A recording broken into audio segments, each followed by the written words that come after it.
Hey guys, Crypto Dad here, and today I'm going to show you how to send funds out from an offline wallet. So let's get going.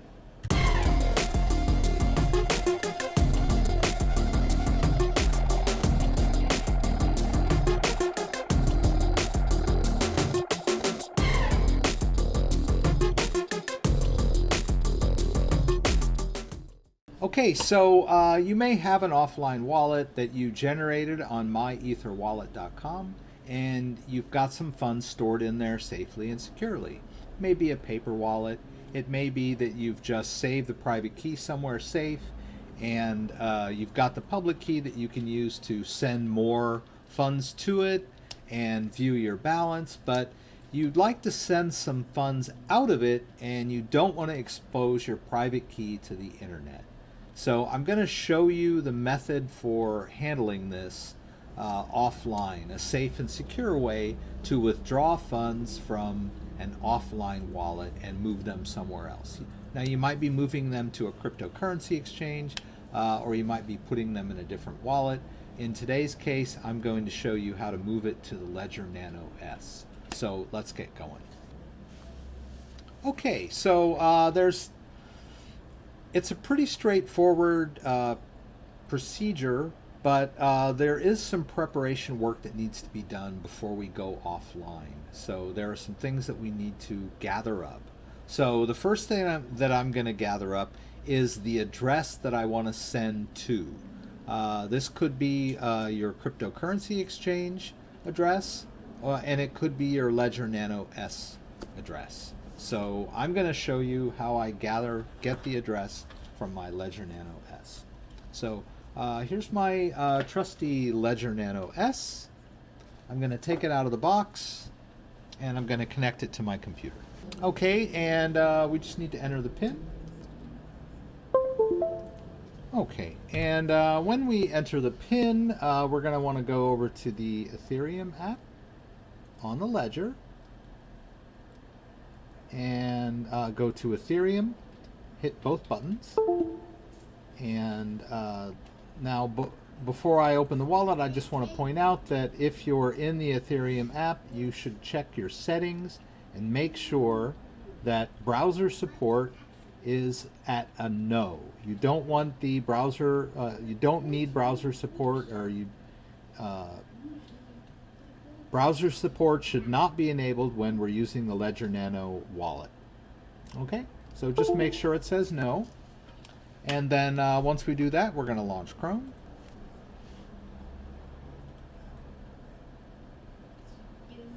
All right, and we just go over here to our apps, and we're going to launch the Ledger Wallet Ethereum. If you've never used the Ledger Nano before, I have some great videos on how you do that.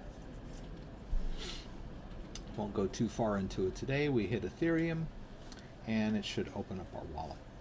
Okay, and once we've got our wallet open, we need to get that receiving address, right? We want to go to the down arrow to get receive ether, and we're not going to use the QR code today. We're just going to double click this address, this hex address, and then basically we're done with the wallet at this point. We just need to create a text file. I'm just going to do it on the desktop. Nothing fancy. Just a straight text file, or we're going to call this the Ledger Nano Wallet address. All right. And I'm going to open this guy up and paste that in there. And that is the address that I want to send to. All right. Now, you might want to be sending it into a cryptocurrency account. So we just log into our Binance account.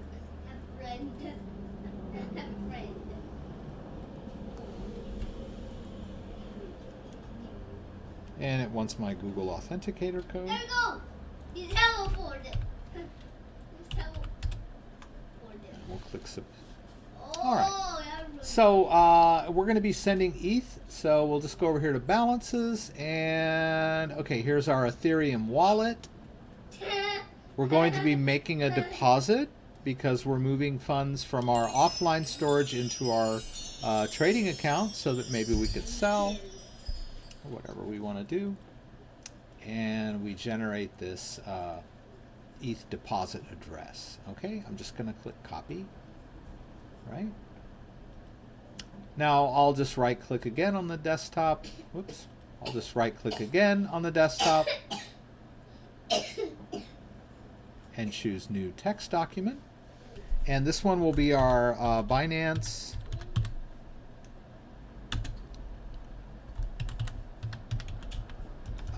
let's call this the Binance Ethereum wallet address. All right. So we got two choices here for our send to. Okay. And then other cryptocurrency exchanges are going to be very similar. You could do the same thing with GDAX.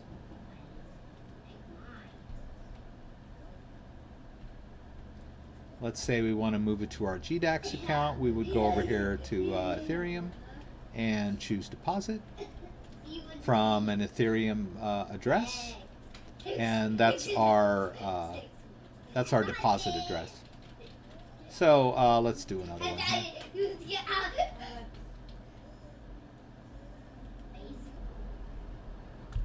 Ethereum wallet address. Is there two S's in address? I don't know. Now I hope I'm not confusing you guys, okay? I just want to demonstrate that if we're going to send Ethereum from our offline wallet to an address, any address, it can be any one of these three. I'm not going to send to all three in the video. I'm just going to send to the Ledger Nano, but I just want you to be aware that all you really need to do to send Ethereum or Ether tokens or any other cryptocurrency is a public receiving address. Okay. Now that we've gathered up our sending addresses or sending address, as whatever your case may be, we're going to need to do a little more preparation before we go offline. Okay, and another piece of information that we're going to need before we go offline is the public address of the wallet that we're going to be sending from.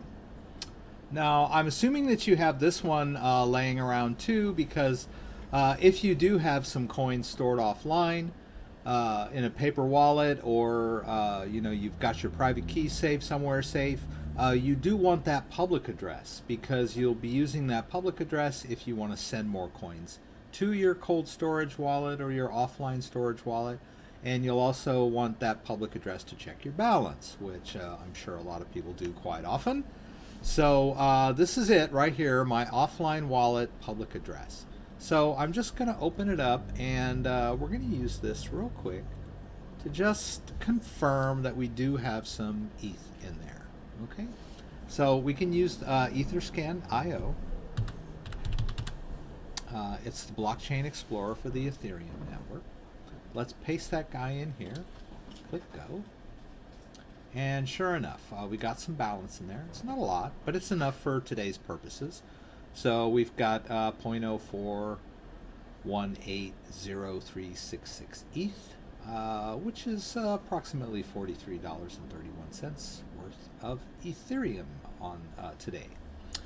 Now, I've gathered all of the information that I need.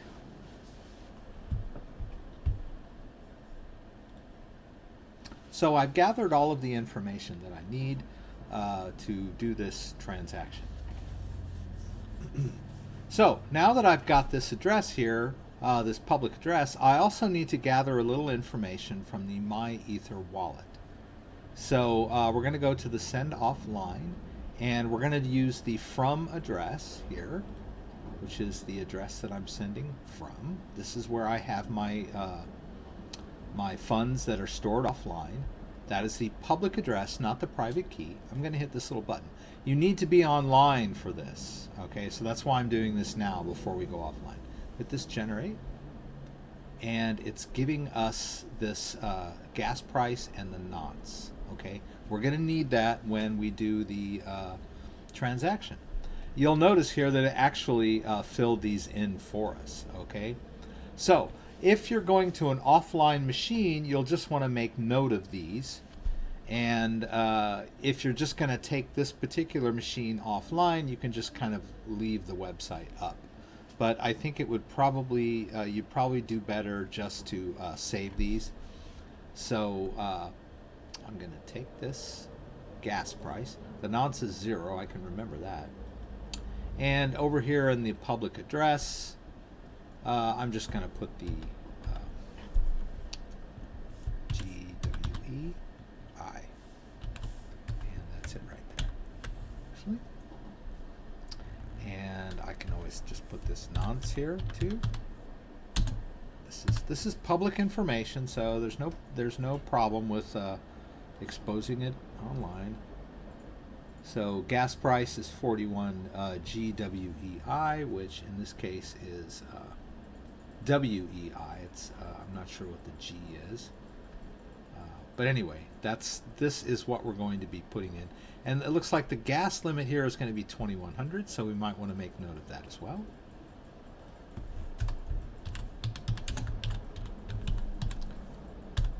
Okay, so all right, so we're going to take this public address and we're going to paste it into Etherscan here. Click go, and we are going to copy this ether balance over.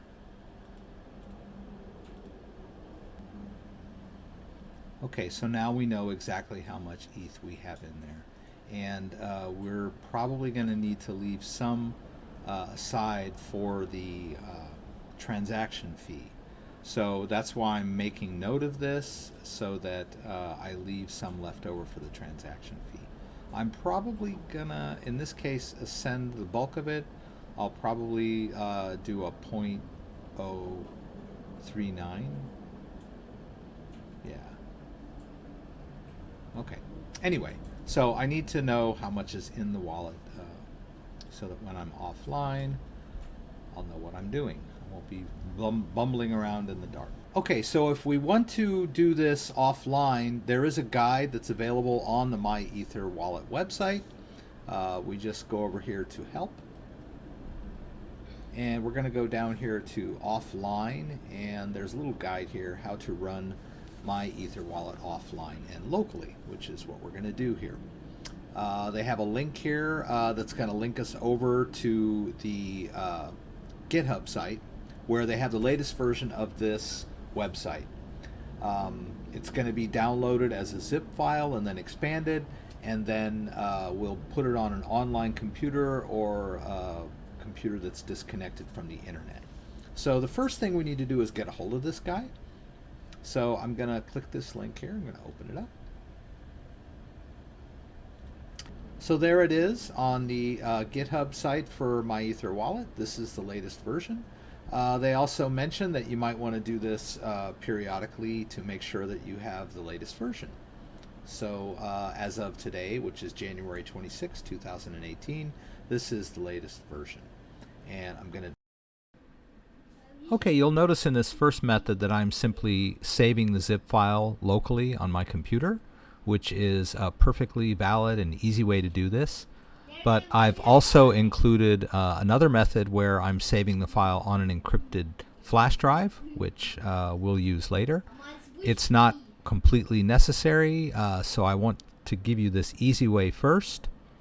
And for those of you who are security conscious, you would maybe want to do the encrypted flash drive. Now, I hold in my trembling hand a USB flash drive that is encrypted, and I have chosen to encrypt this with VeraCrypt. This is where I'm going to store this. It's a safe place to store it. So I'm going to show you how that works. So the first thing I'll do is I'll insert this into my USB port. Okay, so when we insert an encrypted flash drive that's been encrypted with VeraCrypt into our USB port, it's going to ask us to format it. We don't want to do that. We're just going to launch VeraCrypt, and then we're going to mount a volume. And we can choose A. I think we have to do this. All right, and the device is my USB flash drive that has been created using VeraCrypt. And I'm just going to choose mount. And I'm going to enter my password. And click OK.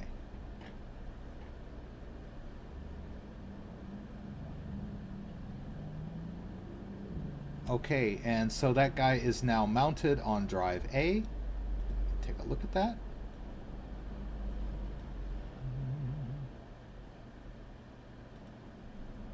Now if we go over here to my PC, you'll see that I have mounted this encrypted flash drive on A. Alright, now I have another video on how to create encrypted flash drives, so we won't go too much into that. I'm just explaining to you that when we download this, we want to put it in a safe place. Okay? Okay, so before I click this link here, I want to show you that in my settings in my Chrome browser, you'll want to scroll down here to advanced, and I like to keep in the download section, I like to have ask where to save each file before downloading.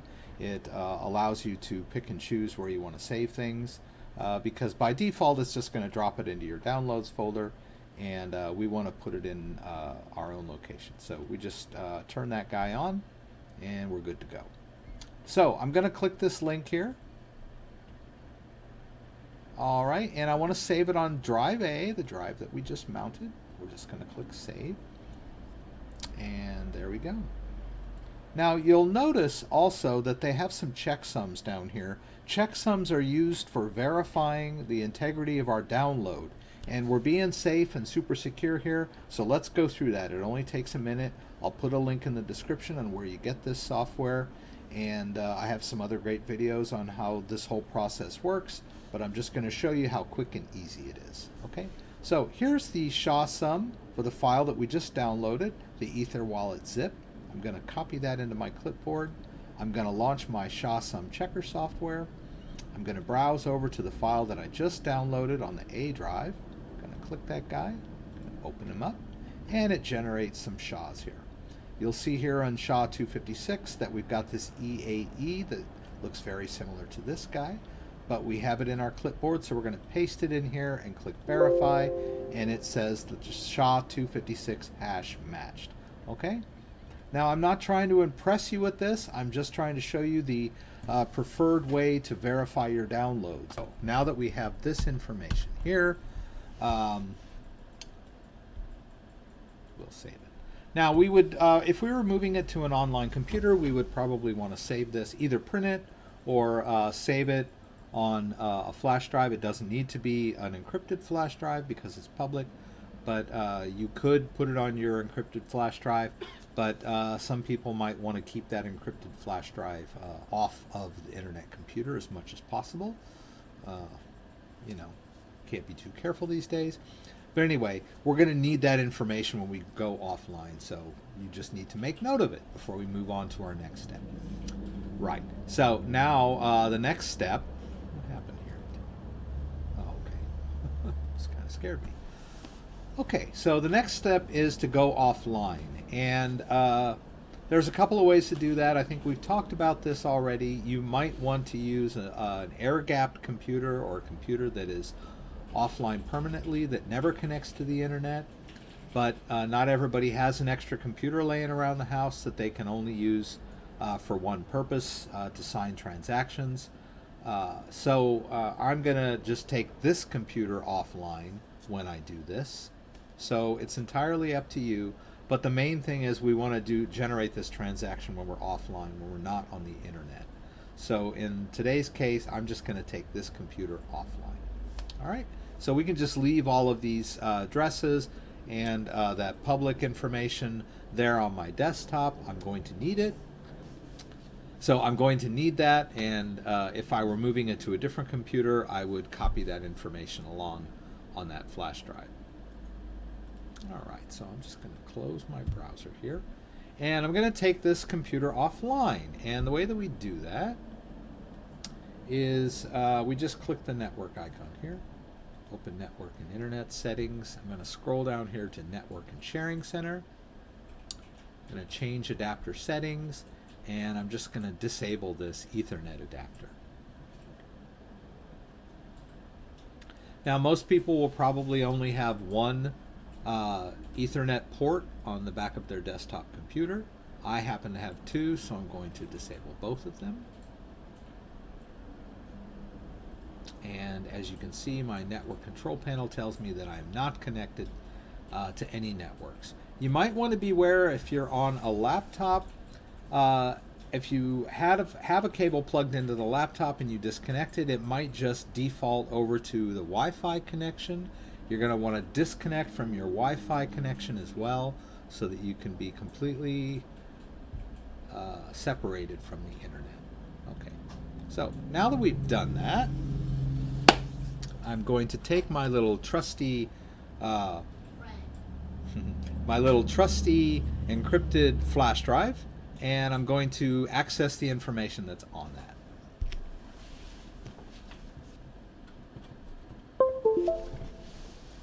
Now, my encrypted flash drive was encrypted with VeraCrypt. I'm going to put the link to VeraCrypt software in the description below. It is a very robust and secure encryption program. And when you have a flash drive encrypted with VeraCrypt, Windows does not recognize it. So it's going to ask you if you want to format it. You do not want to do that. You want to cancel. Okay. And then we'll launch VeraCrypt. And we'll choose any drive that's available at this point. I'm going to just choose A. It's at the top. And I'm going to choose Select Device. All right. And the device that we just plugged into the computer should be last. You'll want to use the area where the path information is, and just double check that it is the drive that you're interested in. In my case, it was an 8 GB flash drive, and I know it is the one that I've encrypted. So we click OK and choose Mount, and we enter our password.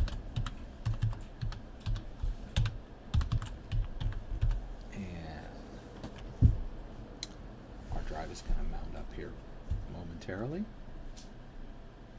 All right, we can just get this out of the way, and the encrypted drive is now mounted up as drive A. And there's all that private information that I wanted to keep secret from the rest of the world. Now I'm offline. I've opened my encrypted flash drive, and now I have access to this information. Most importantly is that private key for the offline storage. Now you could use Microsoft BitLocker to encrypt that flash drive. You could also just use a non-encrypted flash drive if you want to. You don't have to get too complicated with this. You just want to store it in a place where it's safe, kind of separate from your computer. That way you don't have to leave that text file with your private key just laying around on your computer. But if you want to go super secure, you can move up to BitLocker, which is pretty easy to use. And then a little more complicated but more secure is the VeraCrypt, because it is in fact open source software that can be inspected and peer reviewed, and no vulnerabilities can be hidden within it. Microsoft BitLocker is proprietary software. No one can see the code unless they work for Microsoft, so it cannot really be fully trusted. That's just the way software works. Proprietary code is hidden, cannot be peer reviewed or inspected on the internet, whereas open source software is open to full review, and that's much more secure. Enough about that. Let's open up the My Ether wallet, and that is the software that I downloaded that I referred to earlier. We'll just open that up, and it's going to launch our Chrome browser. And it's going to tell us that we're not connected to the internet, which we know. So I'm just going to close that. And I want to do a send offline. Okay. Now this from address, we had that. We don't really need that at the moment because we have the information that we need to enter in here. The gas limit and the nonce are what they need to be. We just need to put that gas price in there. So let's do that.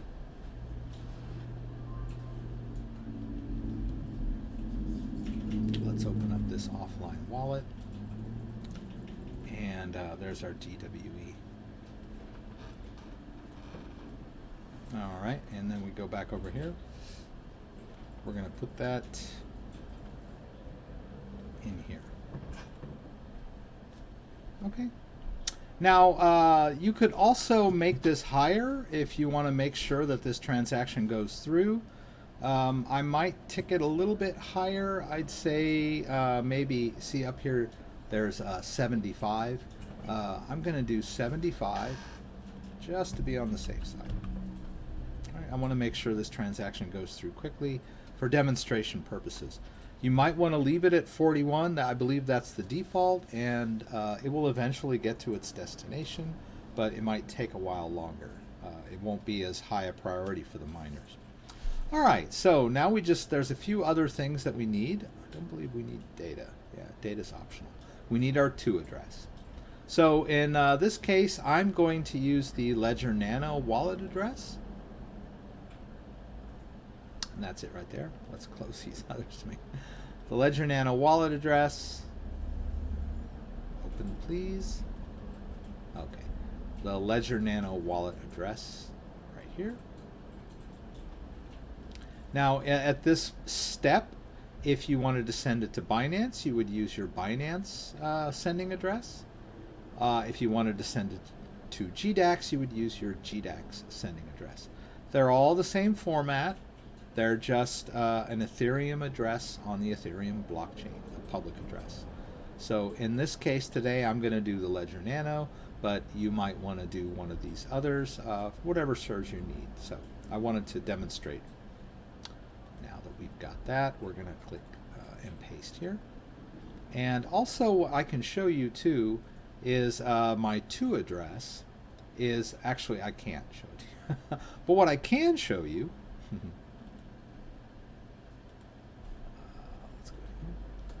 is this public, the offline wallet public address here. If I copy this and paste it in, even to this offline web page, it generates this icon for me. And if you'll notice, in the paper wallet, which is here, I saved it as a PDF. We can compare that to this icon and see that they are the exact same address. All right, so we've got our to field. Now, we want to send. So we want to be careful and make sure that we send. We don't want to send more than we actually have in there, or the transaction is going to fail. Now, how much are we going to send? All right, so now we know how much is in the wallet is 0.0418. I need to leave some aside for the transaction fee. So I'm going to send 0.035. Okay. I'll probably end up with a little bit of laying around in the wallet, but I'm just trying to do this for demonstration purposes, and you just want to keep in mind that there will be transaction fees, and you don't want to have the transaction fail, because if the transaction fails, you still lose your transaction fee. Okay, so we want everything to be planned out very well and done right. Better to have a little extra laying around in the wallet than to have a transaction fail and to lose your transaction fee. Okay, so I think we have finally got everything in here that we need. All right, so I'm going to use the private key to access the wallet. Note that it says this is not the recommended way to access the wallet, but then it goes on to mention that there are alternatives, including running my Ether wallet offline, which is what we are doing now. All right, so now we need to go back up here to our encrypted drive, and we need to get this private key.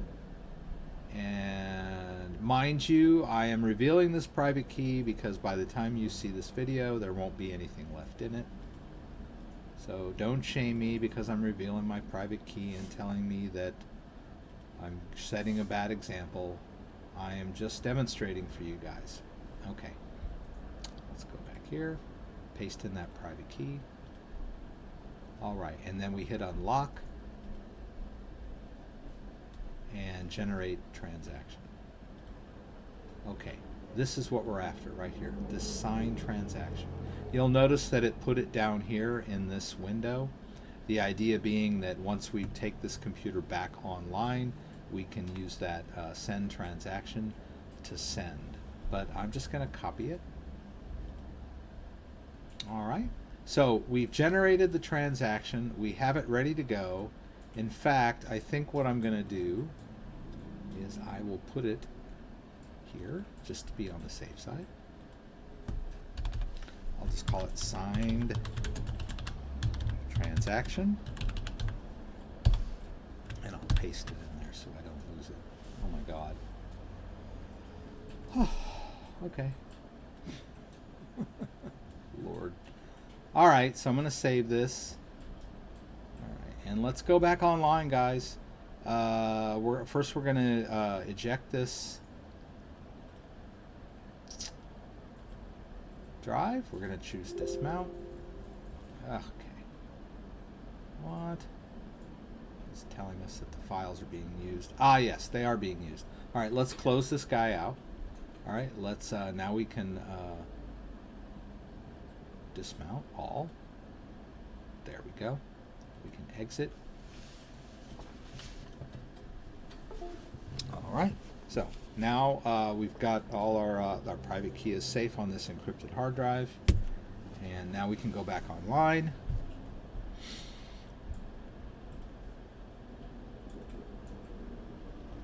So I'm going to do the same trick I did before. I'm going to go to the network control panel, choose network sharing, change adapter settings, and I'm going to enable these two internet connections.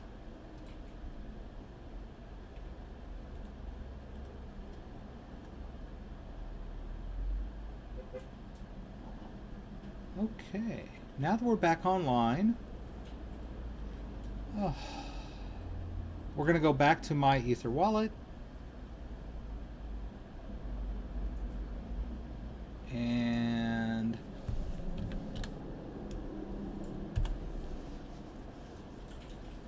send offline, and I'm going to paste in that signed transaction. Okay, you'll notice I didn't have to put any of this other stuff in here or the private key or anything of that nature, because I've already generated a signed transaction which I had in my clipboard. Now if you move to a different computer, of course, you would have to have brought that file back over on your flash drive and put it in the online computer and you know, pulled it up and copied and pasted it. But I just happen to have it left in my clipboard from when I was offline.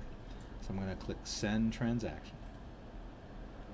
And boom, you remember those two icons where it remembers the from, which is our offline wallet, and it's sending it to the Ledger Nano, and that's the amount. And so it's ready to roll, baby. Let's hit yes, I'm sure. Notice that while we were online, we did not have to expose our private key to the internet. And that was the whole point of this lengthy process. Yes, I'm sure. All right, so it sent it out, and it gave me that happy little green thing down there, which just disappeared. I don't know why. But that's okay. You know, we've got the from address here and the to address. They somehow got magically filled. That was kind of cool. So there was a link down there to etherscan.io, but that's okay. We can do it. All right, let's paste in that to address. Hit go.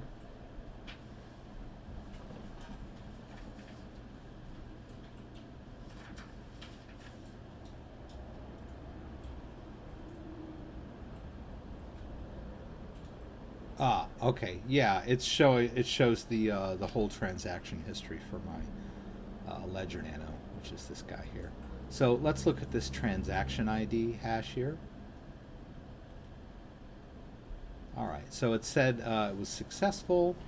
I sent my 0.035 ETH, and with my gas limit of 21 and my 75 GWEI. And I had a transaction fee of $1.65. So I had some left over there. Now let's do the ultimate test, which would be to check our Ledger Nano and see what happens.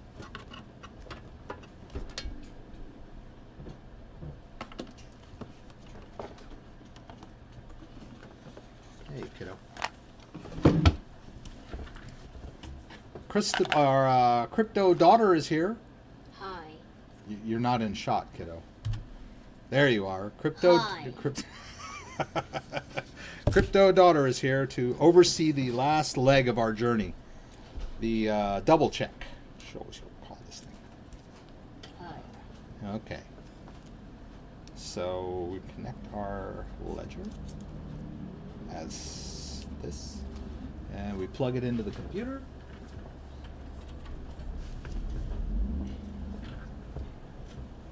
We'll enter our PIN code. Has anyone found my Pikachu from the live stream? You had a Pikachu from the live stream? No, the wanted poster. Ah, I don't know, honey. Maybe. Maybe in the comments someone will have found it. Oh, okay. You hid it somewhere? No, like I made a Pikachu wanted poster. Yes. It's kind of pretend. Okay. And you showed it on the live stream? Yes, the Ah. last one. Ah, okay. I get it. Do you I get it. remember yet? I don't remember, but I'm sure some of the viewers do. Look for the Pikachu. I'm going to enter my Ethereum on the Ledger Nano. I'm in my Ethereum app.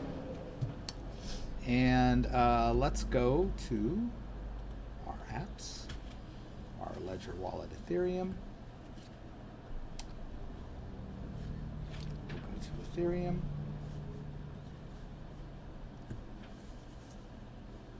And lo and behold, look at that. It's a thing of beauty, isn't it? There it is. 0.035. Oh no, you're kidding me. Wah, wah, wah. Did it wrong. Okay, so we connect our Ledger Nano S. We enter our PIN, and then we are going to launch Chrome. And we're going to go to apps, and we'll choose Ledger Wallet Ethereum. Get this guy out of the way. We'll click ETH.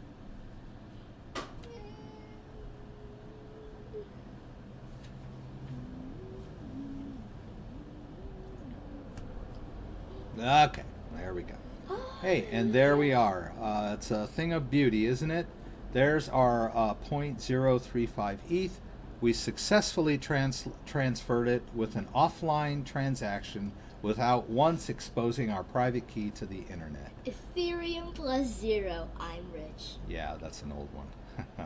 So let's take a look at that on Etherscan. Yeah, we just looked at that. So there it is, gang. Gang? Yeah. Excuse me? That was quite a bit of work that we had to do to make this happen. Yes. But for those of you who wish to store your Ethereum and your ERC20 tokens offline, this would be the way to maybe move them from paper or a saved text file to the security of the Ledger Nano. And then also keep in mind that you could have in the to field entered this. I didn't save that. Great job. I didn't save that either. How did that happen? Wow. That's crazy. Oh well, no big deal. So keep in mind that you could have also used the two addresses in these text files for Binance and GDEX if you were trying to move your ETH from your offline storage to a trading account to either cash out or sell for something else. So Thanks for joining me. I hope you enjoyed the video. If you liked the video, give me a thumbs up. If you'd like to subscribe, I would really appreciate it. And when you subscribe, there's a bell next to the subscribe button that will allow... Click it now. That will allow you to be alerted whenever I post new videos. So once again, thanks for joining me. Hope to see you again soon. Bye. You forgot. Cut. Cut.